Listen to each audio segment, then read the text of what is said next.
సిల్వలో నాకై కార్చెను యేసు రక్తము, సిల్వలో నాకై కార్చెను యేసు రక్తము,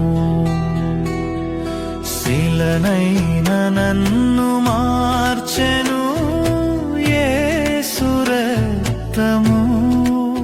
ప్రియులారా, బైబిల్ గ్రంథంలో ఏమండి ప్రభు మన గురించి అనేకమైన విషయాలు, అనేకమైన సంగతులు దేవుడు ఎన్నో విషయాలు రాశాడు. రాసిన విషయాలని ఏమండి మనకు అర్థం కావాలంటే మొదటిగా ఒక విషయం మనకు అర్థం కావాలి. ఎందుకంటే మొదటిగా ఆ విషయమే మనకు అర్థం కాకపోతే లోతైన విషయాలు మనకు అర్థం కావు.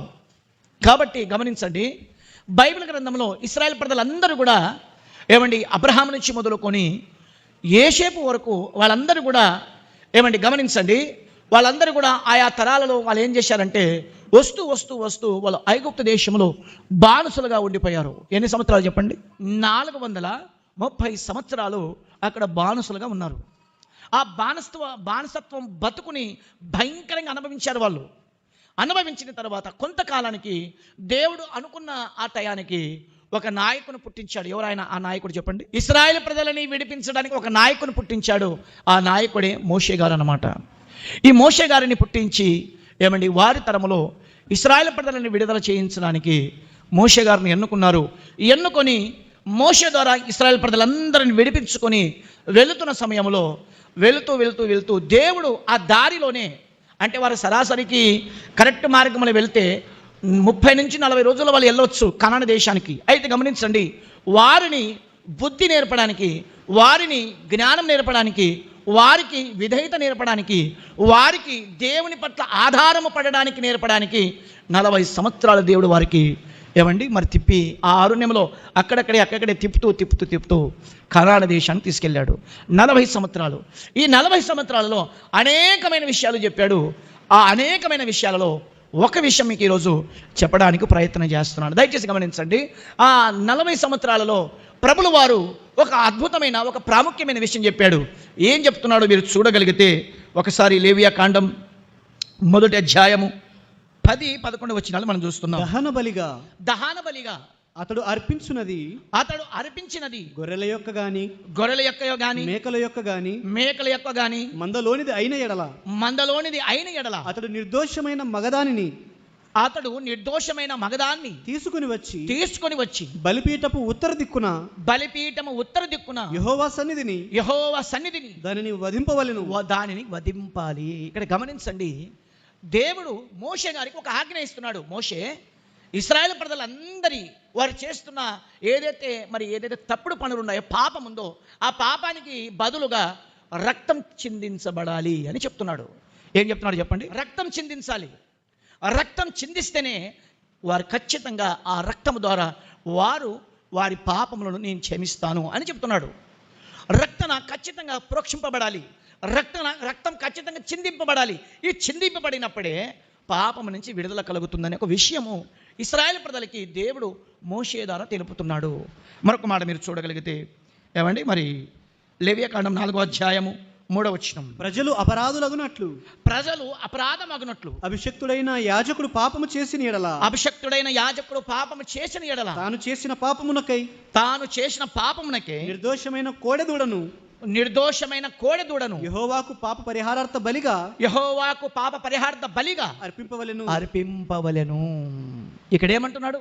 యాజకుడు, అభిషక్తుడైన యాజకుడు, ప్రధాన యాజకుడు, దేవుని సన్నిధానంలో దేవునికి ఆరాధిస్తున్న యాజకుడు, పూజిస్తున్న యాజకుడు, అర్పణలు తెచ్చిన వారి కోసం ప్రత్యేకంగా ప్రార్థన చేస్తున్న ఒకవేళ యాజకుడు తప్పు చేసినా ఏం తీసుకురావాలండి చెప్పండి? ఆ దూడని తీసుకొచ్చి వధించి దాని రక్తమును తీసుకొని యెహోవా సన్నిధిలోకి తీసుకెళ్ళాలి.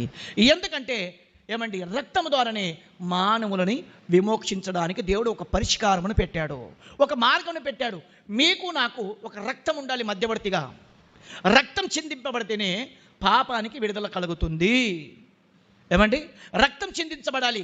ఇశ్రాయేలు ప్రజలు మరి పాపం చేసినా దూడలు తీసుకురావచ్చు, మేకలు తీసుకురావచ్చు, గొర్రెలు తీసుకురావచ్చు. వాళ్ళు ఏ తప్పు చేసినా వారి పాపాన్ని బట్టి, వారి భారమైన పాపాన్ని బట్టి ఒక జంతువుని బలి కావాలి అని ప్రభు చెప్తున్నాడు. అలాగే యాజకుడు ఒకవేళ తప్పు చేస్తే యాజకుని కోసము దూడ బలి కావాలి అని ప్రభు చెప్తున్నాడు. అయితే గమనించండి, ఈ క్రమము ఇంచుమించు కొన్ని వందల సంవత్సరాలు జరిగింది ప్రియులారా. కొన్ని వందల సంవత్సరాలు, వేల సంవత్సరాలు జరిగింది. అలా జరుగుతూనే వస్తుంది. మానవుడు తప్పు చేస్తున్నాడు, బలి ఇస్తున్నాడు. మానవుడు పాపం చేస్తున్నాడు, గొర్రెనిస్తున్నాడు. మానవుడు పాపం చేస్తున్నాడు, కోడదూడని తీసుకొస్తున్నాడు. మానవుడు పాపం చేస్తున్నాడు, మేకపిల్లను తెచ్చి బలిగా అర్పిస్తున్నాడు. అంటే పాపం చేయడం, బలి అర్పించడం, పాపం చేయడం, బలి అర్పించడం, ఇది అలవాటుగా మారిపోయింది అన్నమాట. దేవుడు భయం పెట్టడానికి, భక్తిని తేవడానికి, వారికి క్రమశిక్షణలో తీసుకురావడానికి దేవుడు ఆ నియమాన్ని పెడితే మానవుడు దానికి అలవాటుగా చేసుకొని పాపం చేయడం, బలి అర్పించడం ప్రారంభమైంది. మీరు ఖచ్చితంగా మీ పాపానికి బదులుగా ఒక గొర్రెని కానీ మేకని కానీ అర్పించాలి. అయితే ప్రియులారా గమనించండి, ఒక చక్కటి మాట మనం చూడగలిగితే హెబ్రీ పత్రిక 10వ అధ్యాయము 4వ వచనాన్ని మనం చూస్తున్నాం.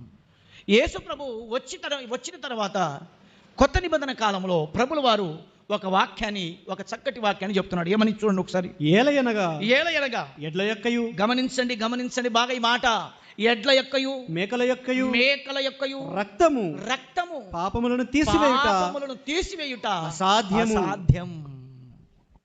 కొత్త నిబంధన కాలానికి వచ్చేసరికి ఏమని చెప్తున్నాడంటే, ఎడ్ల యొక్క రక్తము, మేకల యొక్క రక్తము పాపమును తీసివేయుట అసాధ్యము.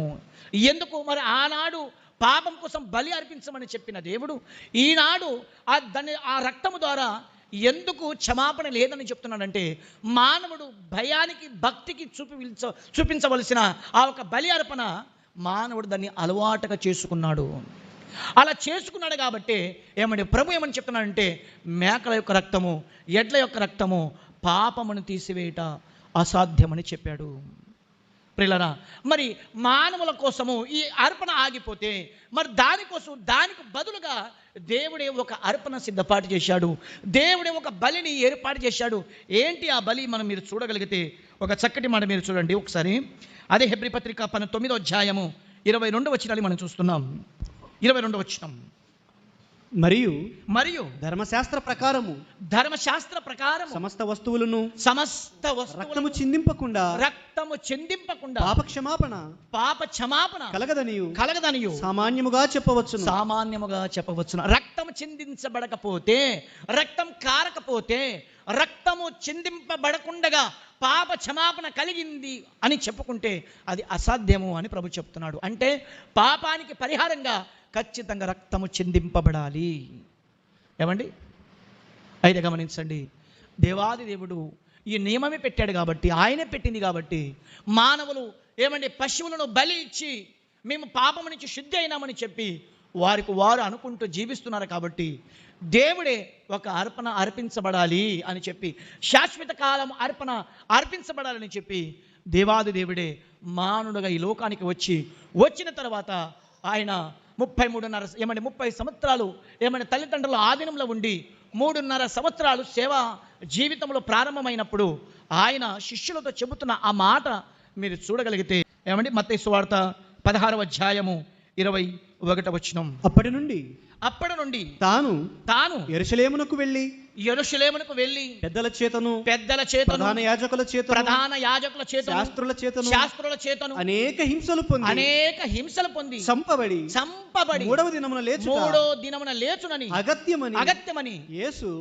తన శిష్యులకు తెలియజేయ మొదలుపెట్టగా తన శిష్యులకు చెప్తున్నాడు, నేను ప్రధాన యాజకులతోనూ శాస్త్రులతోనూ అన్యులతోనూ చంపబడి 3వ దినం తిరిగి లేస్తాను. అంటే నేను చంపబడాలి. ఎక్కడ చంపబడుతున్నాడు ఆయన? యెరూషలేం అనే ప్రాంతంలో చంపబడుతున్నాడు. యెరూషలేం ప్రాంతంలో అన్యుల చేత, ప్రధాన యాజకుల చేత, శాస్త్రుల చేత నేను హింసింపబడి చంపబడి 3వ రోజు తిరిగి లేస్తాను. చూశారా? యేసుక్రీస్తు ప్రభువుల వారే చెప్తున్నారు, నేను చంపబడుతున్నాను. దేని కొరకు చంపబడుతున్నాడు? మరలా ఆ మాట మీరు తిమోతి పత్రిక చూడండి. 1 తిమోతి పత్రిక 1వ అధ్యాయము 15వ వచనం. పాపులను రక్షించుటకు క్రీస్తు యేసు వచ్చెను. ఆయన ఎందుకు వచ్చాడయ్యా అంటే, ఆయన పాపులను రక్షించడానికి వస్తున్నాడు. ఆయన ఎందుకు వస్తున్నాడు అంటే, పాపులను కాపాడడానికి, పాపములను విడుదల కలిగించడానికి, పాపులను ఏమండి క్షమించి పాపము నుంచి విడుదల కలిగించి దేవుని రాజ్యాన్ని తీసుకువెళ్ళడానికి యేసుక్రీస్తు ప్రభుల వారు ఈ లోకానికి వస్తున్నట్టుగా మనం చూస్తున్నాం. అయితే గమనించండి, యేసుక్రీస్తు ప్రభుల వారు ఎలాగైతే మేకల రక్తము, కోడేళ్ల రక్తము, ఏమంటే గొర్రెల రక్తం ఎలాగైతే చిందింపబడుతుందో యేసుక్రీస్తు రక్తం కూడా చిందింపబడింది.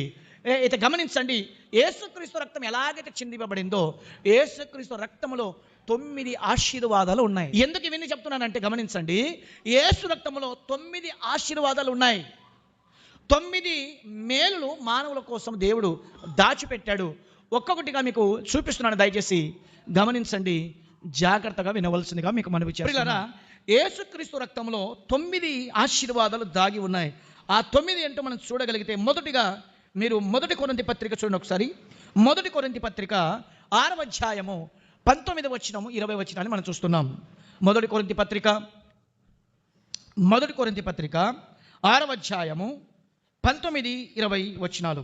మీ దేహము దేవుని వలన మీకు అనుగ్రహింపబడి మీలో ఉన్న పరిశుద్ధాత్మకు ఆలయమై ఉన్నదని మీరు ఎరగరా? మీరు మీ సొత్తు కారు. గమనించండి మాట, మీరు మీ సొత్తు కారు, విలువ పెట్టి కొనబడిన వారు. పిల్లలు గమనించండి, యేసు రక్తం ఎందుకు చిందింపబడిందంటే ఆ రక్తము మనల్ని కొన్నిందనమాట. ఏం చేసింది చెప్పండి? యేసు రక్తము మనకు విలువ పెట్టి కొనింది. ఏంటి ఆ వెల చెల్లించిందంటే గమనించండి, యేసు రక్తం మన పాపముల కోసం వెల చెల్లించి మనలను కొన్నింది. యేసు రక్తం ఏం చేశాడు అంటే మనందరినీ ఆయన రక్తాన్ని ఇచ్చి మనకు కొన్నాడు ఆయన. ఇప్పుడు మన వారమా చెప్పండి? మన వారమా చెప్పండి? కాదు. ఇప్పుడు మనము మన వారము కాము. మనం ఎవరు అంటే మనము ప్రభువారము. మనము ప్రభుకు చెందిన వారం. మనము ఆయనకు ఇష్టమైన వారం. కాబట్టి ఆయన మన కోసం తన రక్తాన్ని చిందించి మనలను కొన్నాడు ఆయన. ఏమండి, ఇది మొదటి ఆశీర్వాదం. మనం ఎవరు అంటే గమనించండి, యేసు రక్తము ద్వారా కొనబడిన వారము. యేసు ఆయన రక్తాన్ని ఇచ్చి మనల్ని కొన్నాడు ఆయన. మనం ఎలాగైతే బంగారాన్ని కొంటామో, మనం ఎలాగైతే వస్త్రాలు కొంటామో, ఎలాగైతే ఒక ఇంటిని కొంటామో, లేకపోతే ఆస్తిని కొంటామో, గమనించండి, యేసు క్రీస్తు ప్రభుల వారు మనకు కూడా తన రక్తాన్ని ఇచ్చి మనలందరినీ కొన్నాడు. ప్రేమైన దేవుని వారలారా, మరొక మాట మీరు చూడగలిగితే అదే 1 కొరింథీ పత్రిక 7వ అధ్యాయము 23వ వచనం. మీరు విలువ పెట్టి కొనబడిన వారు గనుక మనుషులకు దాసులు కాకుడి. మీరు విలువ పెట్టి కొనబడిన వారు, మీరు మనుషులకు దాసులు కాకండి. ఏమండి, ఈ రోజుల్లో మీరు చూడండి, ఏమండి, దేవుని కంటే మనుషుల మాటకి ఎక్కువ విలువిస్తుంటారు. దేవుని కంటే సమాజానికి ఎక్కువ విలువిస్తుంటారు. దేవుని కంటే మన కార్యక్రమాలకి ఎక్కువ సమయం ఇస్తుంటారు. దేవుని కంటే మన ఇష్టాలకి ఎక్కువ సమయం ఇస్తుంటారు. దేవుని కంటే సాతానికి ఎక్కువగా లోబడుతుంటారు. దేవుని కంటే పాపానికి ఎక్కువ బానిసలు అవుతుంటారు. గమనించండి, ప్రభు చెప్తున్నాడు, మీరు మీ సొత్తు కారు, నేను మిమ్మల్ని నా రక్తం ఇచ్చి కొన్నాను అని ప్రభు చెప్తున్నాడు. మొదటి ఆశీర్వాదం ఏంటంటే ప్రభుల వారు మనకి తన రక్తాన్ని ఇచ్చి మనందరినీ కొన్నట్టుగా మనం చూస్తున్నాం. ఇది మొదటి విషయం. రెండో విషయం మీరు చూడగలిగితే ప్రియులారా, మత్తయి సువార్త 26వ అధ్యాయము 28వ వచనం. ఇది నా రక్తము అనగా పాప క్షమాపణ నిమిత్తము అనేకుల కొరకు చిందింపబడుచున్న నిబంధన రక్తము. గమనించండి, యేసు క్రీస్తు ప్రభుల వారు ఆయన రక్తము ఏం చేసిందంటే పాప పరిహార్థం కోసం చిందింపబడిన రక్తం. ఏమండి, ఆయన రక్తం మనకి ఏం చేసిందంటే మన పాపాన్ని పరిహారం చేసింది, తుడిచివేసింది. ఒక మాటలో చెప్పాలంటే ఆయన రక్తం మనలను కొనింది. ప్రేమైన దేవుని వారలారా, మన పాపానికి పరిహారంగా చెల్లించింది ఆయన రక్తము. ఏమండి, మరొక మాట మనం చూడగలిగితే, మూడో విషయం మనం చూడగలిగితే కొలస్సీ పత్రిక 1వ అధ్యాయం 14వ వచనం. ఆ కుమారుని యందు మనకు విమోచనము అనగా పాప క్షమాపణ కలుగుచున్నది. ఆయన అదృశ్య దేవుని స్వరూపి అయి సర్వ సృష్టికి ఆది సంభూతుడై ఉన్నాడు. గమనించండి, ఇక్కడ యేసు రక్తం ఏం చేసిందంటే ప్రియులారా, దేవునితో సంబంధాన్ని ఏర్పరిచింది. యేసు రక్తం ఏం చేసింది చెప్పండి?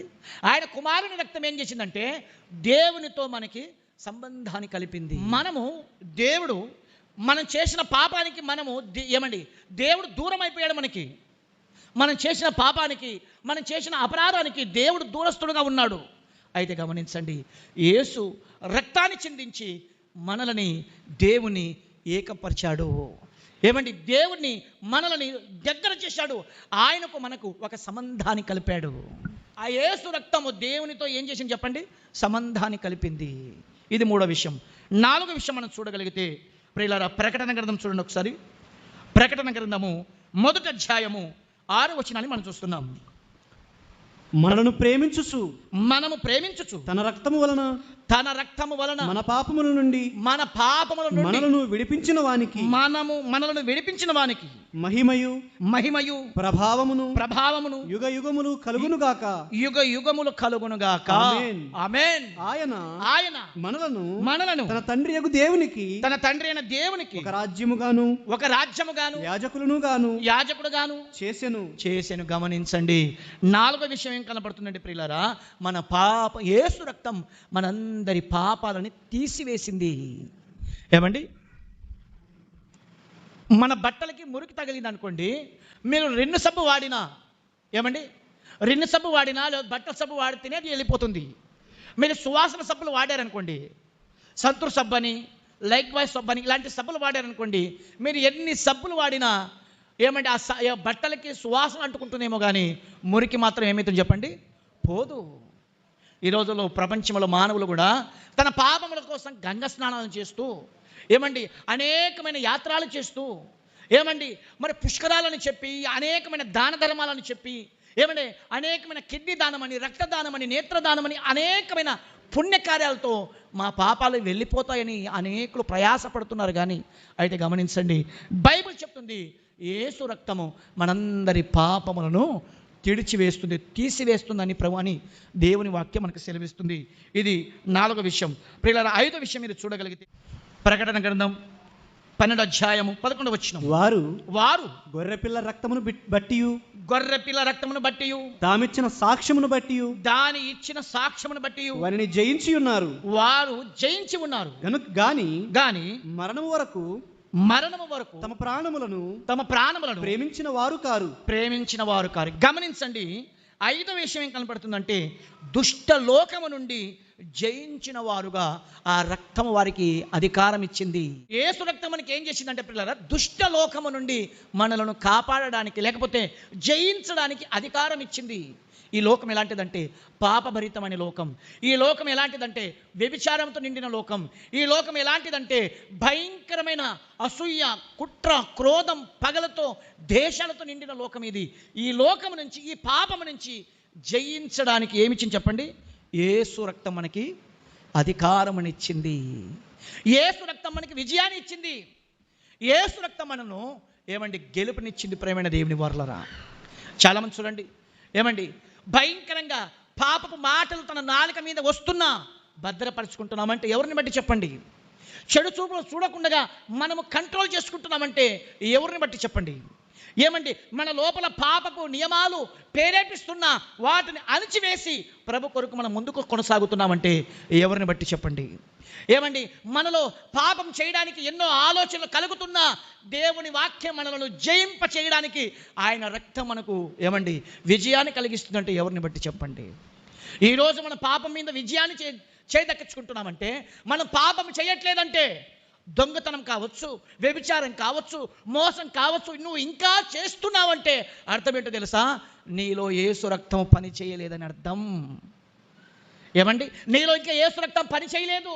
నీకు యేసు రక్తం అంటే అర్థం కాలేదు. యేసు మరణం అంటే, యేసు బలియాగం అంటే నీకు ఇంకా అర్థం కాలేదు. నువ్వు పాపాన్ని జయిస్తున్నావంటే, ఒకప్పుడు నువ్వు దొంగతనం చేసేవాడవి, ఇప్పుడు నువ్వు చేయట్లేదు. ఒకప్పుడు వ్యభిచారం చేసేవాడవి, ఇప్పుడు చేయట్లేదు. ఒకప్పుడు పాపం చేసేవాళ్ళము, ఇప్పుడు చేయట్లేదు. అంటే అర్థం ఏంటి? యేసు రక్తం మనకు విజయాన్ని కలిగిస్తున్నాడు. ఇంకా మనం అదే లక్షణాలలో ఉన్నామంటే అర్థం ఏంటో తెలుసా? యేసు రక్తం మనం ఇంకా యేసు రక్తం మనకు అర్థం కాలేదు, ఆయన బలియాగం మనకు అర్థం కాలేదు. ప్రేమైన దేవుని వారలారా, ఇది 5వ విషయం మనం చూస్తున్నాం. 6వ విషయం మీరు చూడగలిగితే ప్రియులను గమనించండి.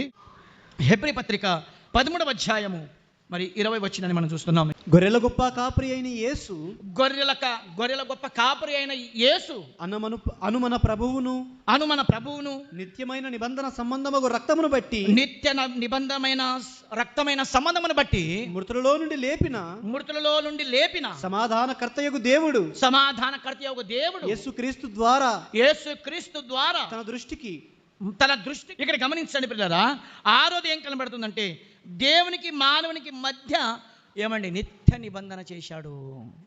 ఏమండి దేవునికి మానవులకి మధ్య యేసు రక్తం నిత్య నిబంధన చేశాడు. ఏమని దేవా, నీ పిల్లల కోసం నేను రక్తం కార్చాను కదా, వారందరినీ నీ చెంత చేరుస్తాను ప్రభా అని చెప్పి ఆ రక్తం నిత్య నిబంధన చేసింది. ఎవరితో? దేవునితో. ఏమండి నిత్య నిబంధన మానవులతో చేస్తుంది. అయ్యా, మీరందరూ నా దగ్గరికి వస్తే మీకు నిబంధన చేస్తున్నాను, మీ అందరికి దేవుని దగ్గర చేరుస్తాను అని చెప్పి నిత్య నిబంధన ఈ మానవులతో కూడా దేవుడు ప్రభు చేస్తున్నాడు. మీకు నిత్య నిబంధన చేస్తున్నాను, మీరు నా దగ్గరికి వస్తే నిన్ను మీ దేవుని రాజ్యానికి చేరుస్తాను. ప్రభుతో చెప్తున్నాడు, ప్రభువా నీ పిల్లలకి అవకాశం ఇస్తే నేను నిత్య నిబంధన మీతో చేపిస్తున్నాను, నీ పిల్లలందరినీ మీ దగ్గర చేరుస్తున్నాను. అంటే క్రీస్తు రక్తం నిత్య నిబంధన చేస్తుంది.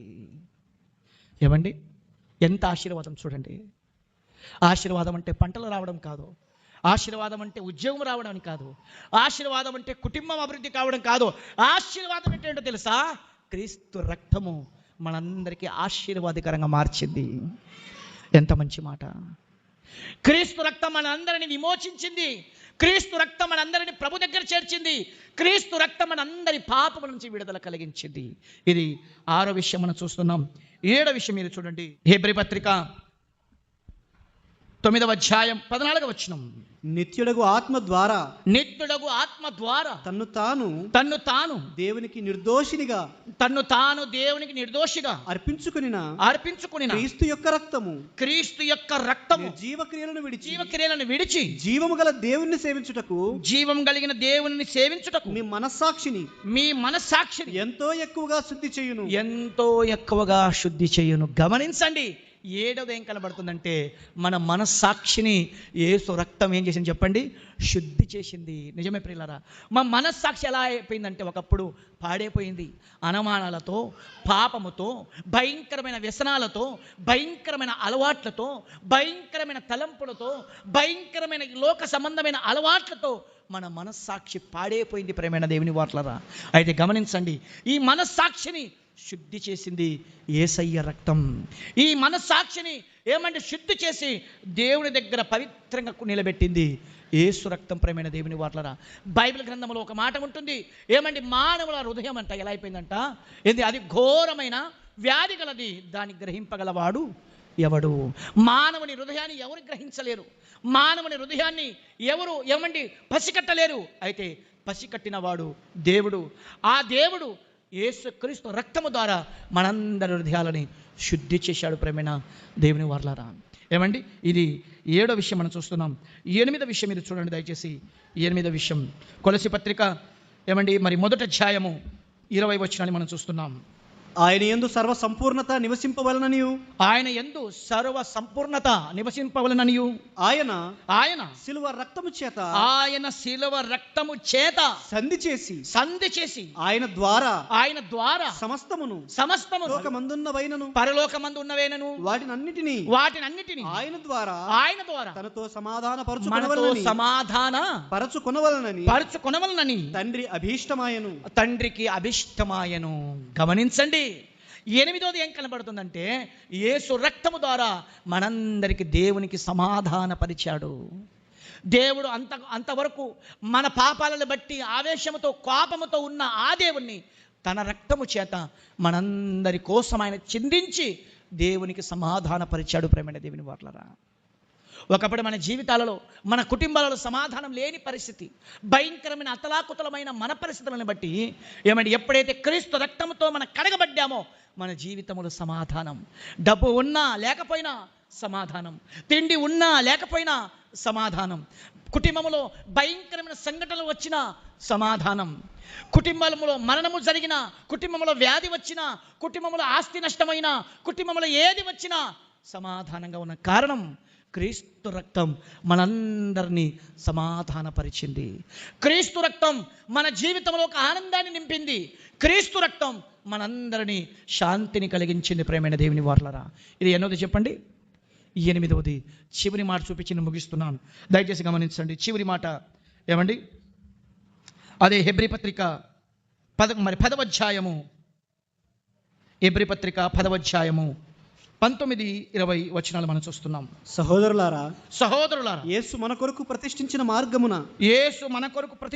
మార్గమున, అనగా నూతనమైనదియు జీవము గలదియు ఆయన శరీరము అను తెర ద్వారా ఏర్పరచబడినై ఉన్న మార్గమున ఆయన రక్తము వలన పరిశుద్ధ స్థలమునందు ప్రవేశించుటకు మనకు ధైర్యము కలిగినది. దేవునికి స్తోత్రం. ఏమండి గమనించండి, క్రీస్తు రక్తము ద్వారా మనందరికీ ఏమండి ఆయన శరీరం అనే తెర, యేసు ప్రభు యొక్క శరీరం అనే తెర, ఆ తెరను చీల్చబడి రక్తం ఏదైతే ఉందో ఆ రక్తంతో మనం కడగబడి యేసు అనే తెర ద్వారా మనం ఎక్కడ వెళ్ళాము చెప్పండి? పరిశుద్ధమైన పట్టణములో ప్రవేశించాము. ఆనాడు ఏమండి ఒక తెర చినిగిపోయింది. యేసు మరణము ద్వారా ఏమండి మరి ప్రత్యక్ష గుడారము, దేవుని మందిరము ఒక గుడారములో ఉన్న ఒక తెర చినిగిపోయింది. యేసు క్రీస్తు మరణము ద్వారా ఆయన శరీరము చీల్చబడి ఆ రక్తముతో మనందరం కడగబడి మనందరం యేసు శరీరము ద్వారా నిత్య రాజ్యములో ప్రవేశించాం. ప్రియులారా, 9వది ఏం కనబడుతుందంటే యేసు రక్తం మనందరినీ పరలోకములో చేర్చడానికి ఆశీర్వాదకరంగా ఉంది. ప్రియులారా, యేసు రక్తం ఏం చేసింది చెప్పండి? మనందరినీ దేవుని రాజ్యంలో ప్రవేశింపచేసింది. మనందరినీ దేవుని రాజ్యంలో నిలబెట్టింది. మనందరినీ దేవుని రాజ్యంలో, దేవుని సన్నిధానంలో పవిత్రులుగా, నీతిమంతులుగా, నిర్దోషులుగా యేసు రక్తము నిలబెట్టింది. ప్రియులారా, చివరి మాట మీకు చూపించి మీకు ముగిస్తున్నాను. చివరి మాట, చక్కటి మాట. ఏమండి చివరి మాట చూడండి ఒకసారి. అపోస్తల కార్యం 20వ అధ్యాయం 28వ వచనం. దేవుడు తన స్వరక్తం ఇచ్చి సంపాదించిన తన సంఘం. మనమందరం ఎవరు చెప్పండి ఇప్పుడు? దేవునికి స్తోత్రం. తన స్వరక్తం ఇచ్చి సంపాదించిన తన సంఘం. నేను కావచ్చు, మీరు కావచ్చు, మనందరం కావచ్చు. ఈ భూమి మీద సార్వత్రిక సంఘం ఎక్కడెక్కడైతే ఉన్నారో ఏమండి ప్రతి సేవకుడు, ప్రతి సంఘ పెద్ద, ప్రతి విశ్వాసి, ప్రతి ఆత్మీయుడు, ప్రతి ఒక్కరు కూడా యేసు రక్తము ద్వారా కొనబడిన వారము. మనందరం ఎవరు అంటే దేవుని సంఘం. ఇప్పుడు దేవుని సంఘంగా ఉన్న మనము దేవునికి లోబడి జీవించాలి. పవిత్రమైన జీవితం కలిగి ఆయన కొరకు నిత్య రాజ్యంలో ప్రవేశించేంత వరకు ఏమండి ఆ రక్తంలోనే మనం ముందు కొనసాగాలి. అట్టి కృప దేవుడు మనందరికీ దయచేసి దీవించి ఆశీర్వదించునుగాక. అందరూ కళ్ళు మూసుకుందాం, ప్రార్థన చేసుకుందాం.